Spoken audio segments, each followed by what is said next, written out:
I'm gonna start this video by being super cliche and saying what everyone else already said. 2023 was an awesome year for games. So much so that I really wanted to make this video a top 30 instead.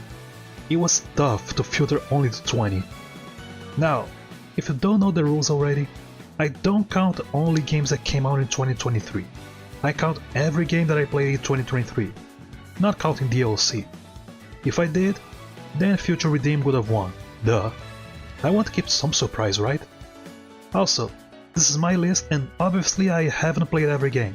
I don't own a PS5 yet, so no Spider-Man 2 or no Final Fantasy 16. Also, I couldn't find the time to play Baldur's Gate 3 yet, even though it's definitely my jam.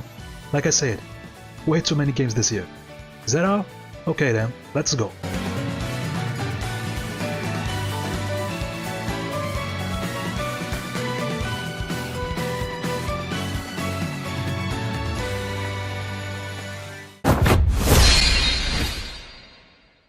Sunhaven is what you get when you take a story of seasons and make it into a fantasy setting. No, not that. No, also not that. Okay, fine, it's not a very original concept, I get it. But it's good, okay? It's a bit janky in some areas, but it wins out by the sheer amount of content you have. You start with a farm, you put some cool stuff, you do some quests for the surprisingly large city, you progress a little bit more in the story and bam! New town, new farm, new people. And you keep going, you keep progressing the story and bam! Another town and another farm and even more people. Jesus, good thing this game doesn't have a stamina. And the days are pretty lengthy. If only you didn't walk like a freaking snail during the early game. Do I even need to explain why this game is here? I mean, look at it! It's like a mixture of Breath of the Wild and Animal Crossing. You don't really fight in Little Gator game. It's a game more about childlike imagination and creativity. Like you fight wooden cutouts and slide around with your shield. You have a little pants glider and do lots of other tests to your friends.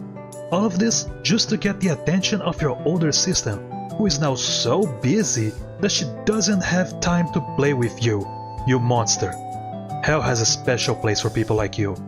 I mean, look at him! How can you not want to play with this little guy?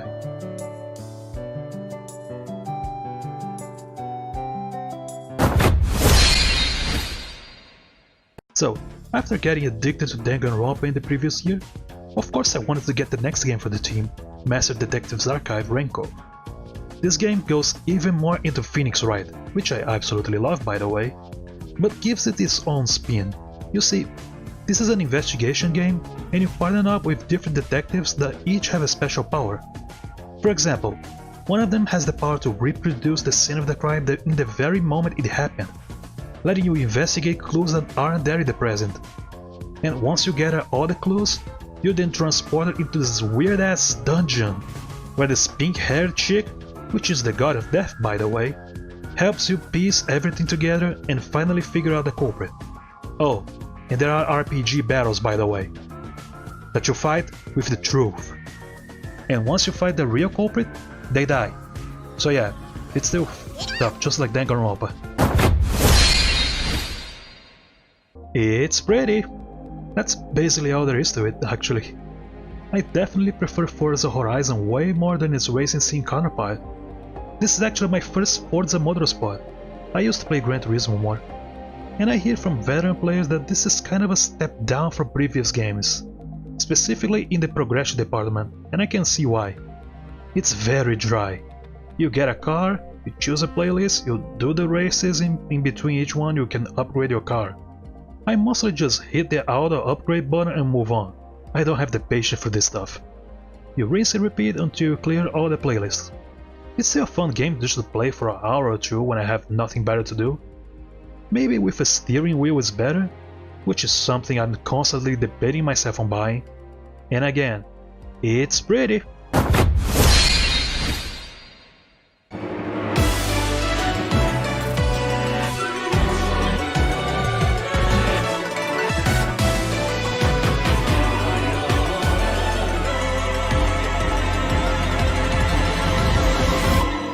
The opening to this game is the most cheesy anime shit I've seen all year and I love it. This has to be the best map design in the series like ever. It's so good.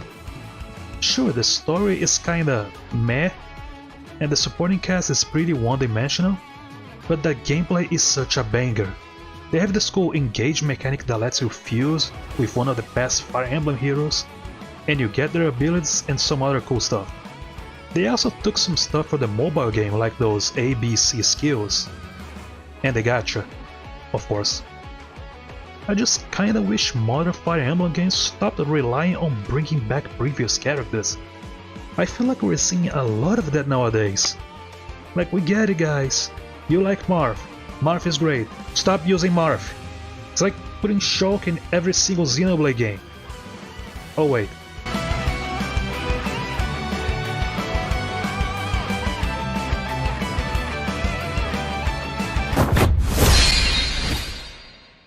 And at number 15, we have Jeff Keighley's favorite indie game, Dave the Diver. Jokes aside, this game rules. It has so much stuff to do, it's ridiculous. The core gameplay loop is you're a diver and you gotta go fish for the most exotic fishes out there. The deeper you go, the better. And then you bring them all to a new sushi restaurant that you work for, and you serve the most fucked up sushi ever, which apparently is so good that makes people have some sort of food orgasm or something. This game's weird. As you go deeper, you even begin uncovering a whole fish people civilization. Now you gotta help them as well. You even unlock stuff like farms and stuff. Hell yeah, farming games. And you use this stuff to make even better sushi. You can hire and train people to help you out with serving and cooking. There's a lot of content in this game, and I mean a lot. Not bad for an indie game. Right, Jeff? So imagine yourself, you're playing a nice round of Tony Hawk's Pro Skater and having fun doing all the tricks and stuff, and then someone shows up and says, you know, this is good and all, but it's missing something. It needs more guns. Roller Drum is exactly what you get when you take Tony Hawk's Pro Skater and gives it a gun. It's an action game that managed to balance two completely different gameplay styles and somehow make them work. Sure, at the beginning you're wrestling with the controls, trying to do tricks and shooting at the same time, but as you practice and get better at it, you become a master and eventually are spinning and flipping around the place, killing everything in your sight and dodging every bullet like it's nothing. It's very satisfying. Apparently, this game started in the Game Maker's Toolkit Game Jam. It's awesome hearing success stories like that. I like card games, so here's this new card builder roguelike that's made by the creators of Feria and the creators of Magic the Gathering, which is pretty much my latest addiction this past years. So yeah, I'll be hyped for it. But JP, this game has been out for a while now. You haven't played until now? Well, first of all, backlog's a bitch. Second, when the game came out, I heard some bad reviews about it, so I got a bit afraid of getting it at launch. It was only recently at a big sale on the eShop that I finally decided to say screw it and get it. What the f is wrong with you guys? This game rocks! Like, this is Slay the Spire on steroids. You first need to explore this map, painting over areas, reveal secrets and treasures and other stuff. As long as you have ink left, you're free to move around and build your deck. And once you're done, you can move on to the boss of the area so you can go to the next one. The combat is also like Slay the Spire, but way more strategic. You choose two characters at the same time and you switch between them on the fly, doing all kinds of synergy combos. As you build your deck, the combos got even crazier. Not only it has all the stuff you expect from a roguelike deck builder, it also has this sick mechanic that lets you customize each card individually with this gem slot with lots of different effects. It's very addictive. The possibilities for runs are insane. I have no idea how so many people didn't like it. Apparently the Switch version has a very tiny font, so it was hard to read the text in handheld mode, but right now I can say that the issues have been fixed. It takes a bit long to load into the battle and stuff, but it's no big deal. Try it out, it goes on sale most of the time. I noticed I didn't put a Yakuza game in the last year's list. It's not like I grew tired of the series or anything, I just didn't play any. So this year I'm remedying that by playing not 1, not 2, but 3 Yakuza games. A quick shout out to Yakuza Ishin that didn't make it because of the slightly dated PS3 style controls, but now let's move on to the second one I played.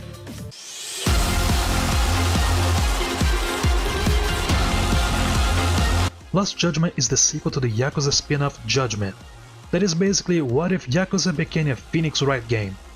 Yeah, another Phoenix Wright style game. Deal with it.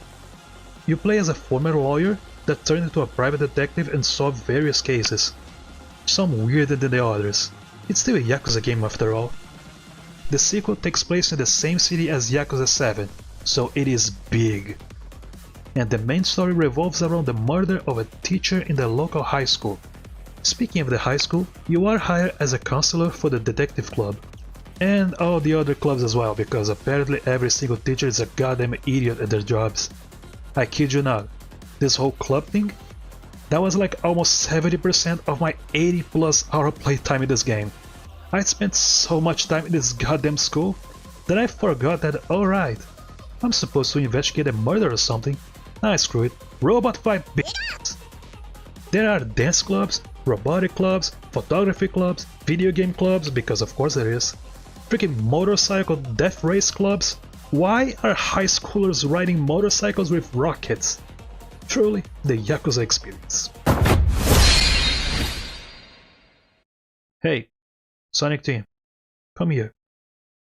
Answer me something real quick. What the f did you guys smoke?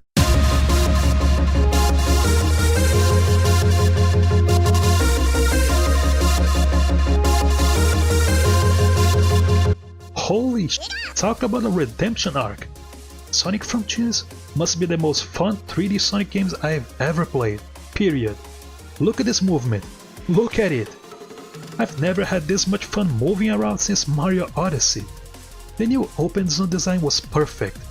Here's how it works. You're thrown into an open map filled with obstacles, boost pads and grind rails for you to jump around. As you go through these obstacle courses, you collect memory tokens that you use to progress the story. Eventually you come around these massive enemies in the overworld that when defeated, drop these portal gear things. You use them to unlock these portals and you play mini boss style stages and collect keys. Then, I promise it's almost over, you use the keys to unlock one of the Chaos Emeralds. You collect all of the Chaos Emeralds and the zone boss is unlocked, and you move on to the next zone. The progression loop rocks. It might sound repetitive, but again, like I said, the gameplay and movement is so fun, and you just want to keep doing it more and more. And I haven't even gotten to the best part yet. Those motherfuckers at Sonic Team made sure to make the soundtrack go hard.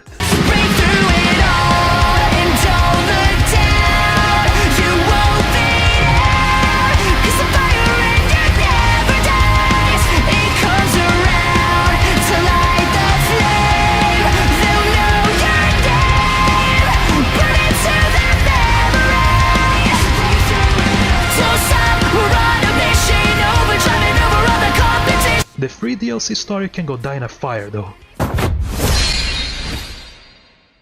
Now this isn't me joking, I'm dead serious right now.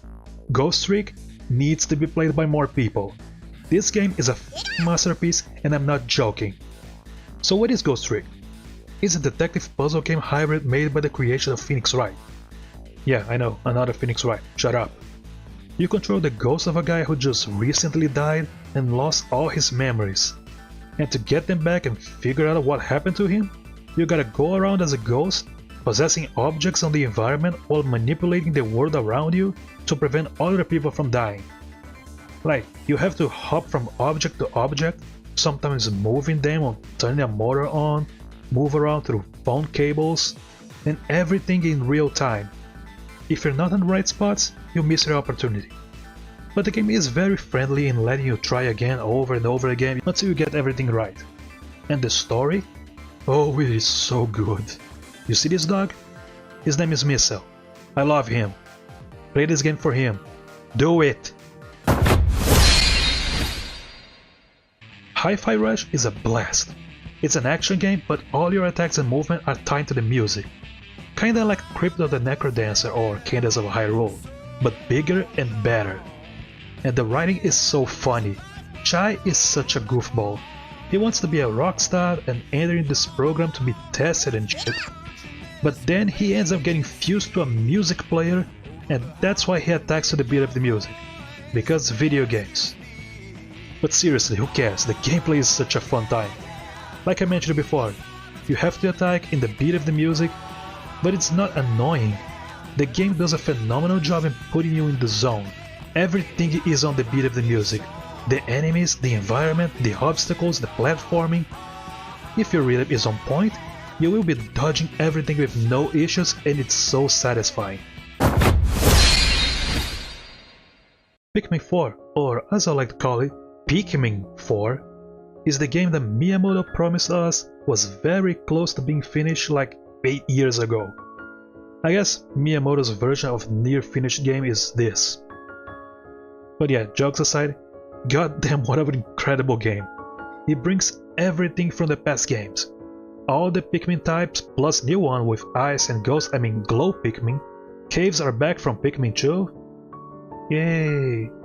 Including a certain water boy. You can finally explore during the night, and it becomes like a tower defense game with super pissed enemies. There are freaking side quests, skill trees, side modes like Dandori challenges and Dandori battles that get pretty tough later on to get a high score. Or maybe I just have Dandori issue. There's also pretty much a soft remake of Pikmin 1, where you play as Olimar and have a time limit to collect 30 treasure in 15 days. It's so much content. And the best part, you get a dog. And he's the best. Man, is that what, the third game in a row with a badass animal companion? Good. Also, as a side note, look at that water. Mario Wii U would be so proud.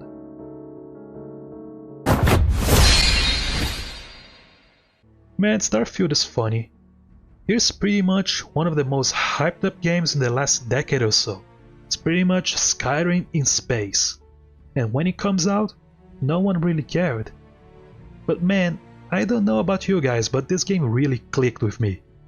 Yeah, sure, the menus are kinda garbage, and the main story is whatever, but we're not really playing a Bethesda RPG for the main quest, are we? We're playing for the side quests. And I love them side quests. Sometimes I'm a space cowboy, then later on I'm infiltrating a pirate base pretending to be them to collect evidence, going to the secret planet filled with clones of Earth's historical figures, warping between two different timelines created by an accident inside a space facility, stopping an invasion of a giant mutant dog thing, becoming a corporate spy for a mega tech corporation, not to mention all the other extra stuff on top, like the pretty in-depth starship and base building. Yeah, but this game is so ugly, there are so many loading screens and meh. Man, I play games on the Switch. Do you think I care about graphics and load times? And the loading is like 2 seconds, come on guys. I play Lego City Undercover. Plus, I really didn't mind it. I'm the type of person who likes to walk to my destination. And I could use the quest markers to warp, so the whole you have to open the map every minute or so, yeah, I never needed to open the map to travel to another area. I just played a funny space game, and I had a blast with it. Except for the jank. It ain't a Bethesda game without it after all.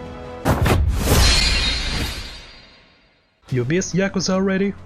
Like a Dragon Gaiden, I guess that's what we're calling the Yakuza series now, tells the story of what happened to Kiryu between Yakuza 6 and Yakuza 7, where he joins a secret organization under a new name, Joryu.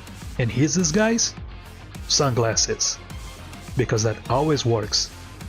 And thanks to this new secret ancient background, we get to play with some nifty gadgets like explosive cigarettes, drones, rocket boots, and even freaking Spider-Man webs. You also have your classic Yakuza battle style as well if you like to just take things more personal. Again, how is this disguise even working? And why does Kiryu even need a disguise? Well, you're gonna have to play all the previous mainline Yakuza games from 0 to 7 to find out. This is the Kiryu game fans wanted. I'm not gonna spoil anything, but that ending, it will f you up. The game's main story is on the short side, but the side activities are all there to give you some extra stuff to do. The big new activity is a whole coliseum, where you train a team of fighters, level them up, and you fight some crazy battles one-on-one, one versus many, or full-on crew battles. Oh, and all the members of your team are fully playable. Every single one. It's kinda insane. Also a bit random, but the Cabaret Club now has real ass women as hostess? What?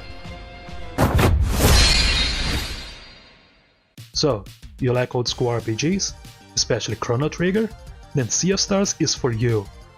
Taking place in the same universe as The Messenger, believe it or not. This game tells the story of the two Solstice warriors that need to travel the world in order to defeat evil. What the hell is a Solstice warrior, you say? Well, it kinda ties into one of this game's coolest mechanic. You have the power to control the position of the sun. You see, throughout the game there are these spots where you get to change the time of day freely until the shadow gets to a certain position. It looks so cool. It gives a lot of depth to this 2D pixel art game. The combat is also great, taking inspiration from Chrono Trigger like I said before, and even Mario and Luigi with the whole timing based attacks. And the music?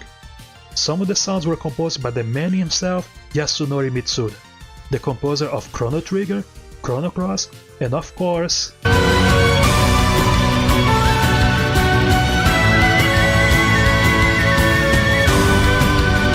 And you can notice right away, they feel like Chrono Trigger. There's also this whole side game with these statues and stuff, and you go around collecting more and defeating people around the world. I suck at it. I guess I'm kinda cheaty by putting a remake here, but hey, this is technically the first time I properly finished this game, so it counts, goddammit. Super Mario RPG is by far the most well-paced RPG ever made. It wastes none of your time with the fluff of other RPGs. You're constantly moving forward. Bam, story, bam, here's a dungeon, bam, boss fight, bam, move on. Seriously, if this game's story was made today, the game could have easily been like 60 hours long. Speaking of the story, this game is hilarious. The writing is so good, and it's filled with funny moments.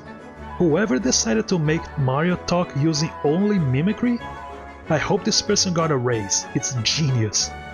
I love the original characters too.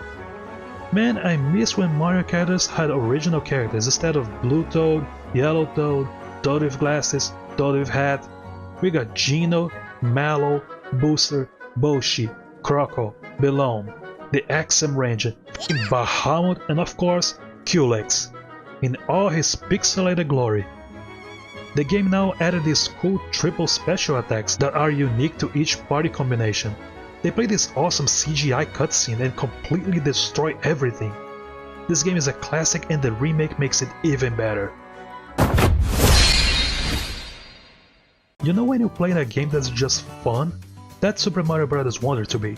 Or, as I like to call it, Super Mario LSD. Because that's how you feel when you play it. Every single stage packed with unique mechanics and enemies. And then halfway through the stage, you find a Wonder Flower and suddenly boom, drug trip. You never know what you're going to get. Pipes will come to life, the world goes dark, you turn into a Goomba, you fly, the game becomes top down, lava becomes water, giant flying dragon, ball Mario, stretchy Mario, slime Mario, piranha plants singing, every single stage unique. It's amazing.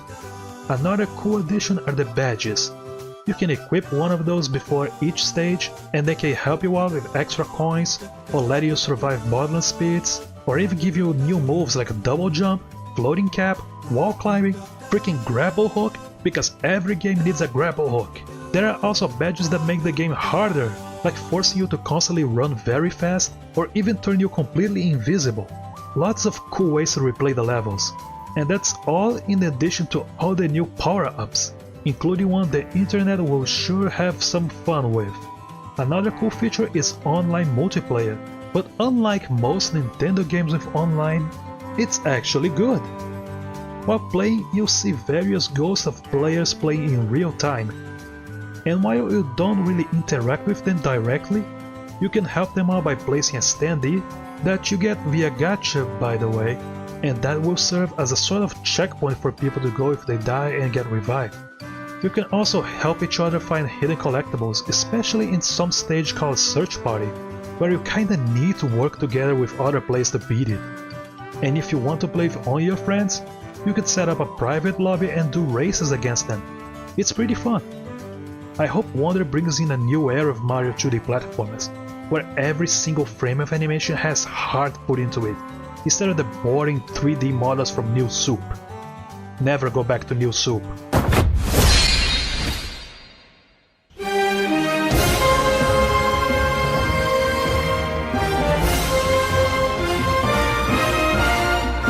Tears of the Kingdom may be my new favorite Zelda game.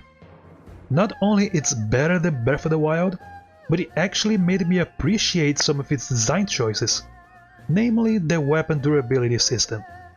Back in Breath of the Wild, I really didn't like it. It turned me into a hoarder and too scared to use the good weapons because I didn't want them to break. I still don't love it here either, but since in this game every single weapon is pretty much shit, it lets you experiment with the fusing ability and actually makes you want to break them so you can experiment with a different combination quicker. Speaking of ability, Tears of the Kingdom cranks the creativity up to 11 with the legendary Ultra Hand. No, not that one, this one. With this ability you can build whatever you want, from shitty bridges to full-on automated mechs. The creativity is the limit. Well, and the object limit. Hell, I made it my mission to pass the shrine puzzle in the most unhinged way possible. No idea it's stupid enough and the game rewards you for that. Another big complaint from Breath of the Wild for me were the main dungeons. And while they're still nowhere near as good as the classic games, they do have unique themes and bosses now. And honestly, traditional dungeons wouldn't really work in a game that lets you fucking go up into the ceiling. So maybe if the next Zelda game gives you more limitations, we could get those traditional dungeons back, who knows. And it's kinda hilarious how Nintendo promoted the sky as the big map upgrade, when there are like a few floating islands and that's it. And then they go and put Hyrule 2 underground. But this is the best part. The absolute best part about Tears of the Kingdom is Ganondorf. Suavemente, bésame.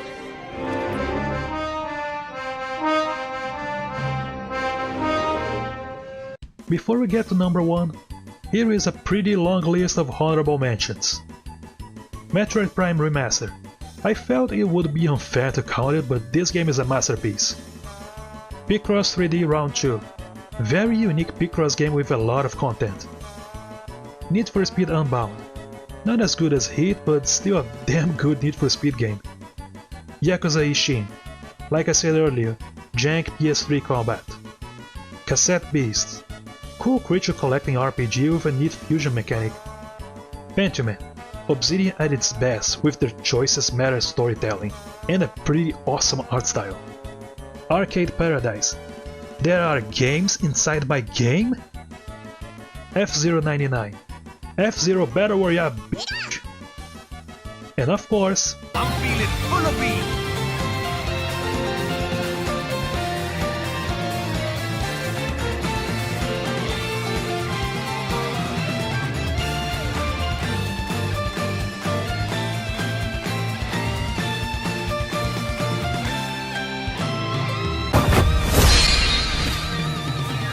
Guys, I swear I try not to be predictable, but I can't, okay?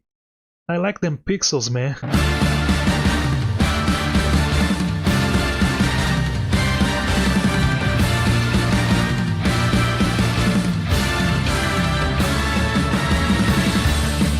Oh hey, look, it worked out pretty well. Xenoblade 2, Octopath 1. Xenoblade 3, Octopath 2. Now for the next 2 years I just need to not release any video and maybe then we'll finally get Metroid Prime 4. But jokes aside, yeah, the big HD 2D game of the year is at the top, big shock. And man, if you thought Octopath 1 was good, the sequel is literally better in every aspect. Everything is refined. The visuals, the music, the story, the gameplay, the combat, everything. Let's begin with the characters. Like in Octopath 1, you have 8 playable characters, and each of them with their own story. And unlike Octopath 1, they actually do have sections where they interact with each other. Sure, their stories are still their own thing, but now you have these side stories where the characters can go on adventures together, and you can really see their personalities shine. And these characters are so good. Like before, I started with the Scholar because knowing my enemy weak points is pretty useful. And Oswald is pretty cool too. He has this no bullshit aura to him, and he beats the shit out of people at night. And take their stuff. Hikari the warrior is a prince from a great nation who is banished from his home by his older brother. He is the honorable type swordsman, and he beats the shit out of people. Temenus is a cleric who preaches the holy flame to little kids at the church, but he is the most smug son of a bitch you can think of, and also beats the shit out of people, in their minds. Throne is a thief who is kind of a prisoner of their parents, and goes on a mission to kill them, and you guessed it, she also beats the shit out of people, but stealthily. Ochette is a precious little hunter girl who needs to be protected at all costs, and because of that, she does not beat the shit out of people. Her animals do it for her. We have Casti, who is an apothecary with amnesia, Agnia, a dancer who wants nothing more than to make people smile, she also needs to be protected, and then there's Perticia, who is the best. Yeehaw! Now, onto the gameplay improvements. You can now change the time of day at any time at the press of a button, making you a sort of a god of time or something. And thanks to the new day and night cycle, each character now gets 2 path actions, one for the day and one for the night, making each of them twice more useful. Each also has a unique passive skill and a special meter called a Latin ability that lets you be even more strategic in battle. And the music? Oh, it's so good. How was this not nominated for Best Soundtrack at the Game Awards? In fact, why wasn't this even nominated for Best RPG? What the f, Jeff? What the f? Nah, screw it. I'm JV, and yes, I still haven't played Live Alive. Shut up.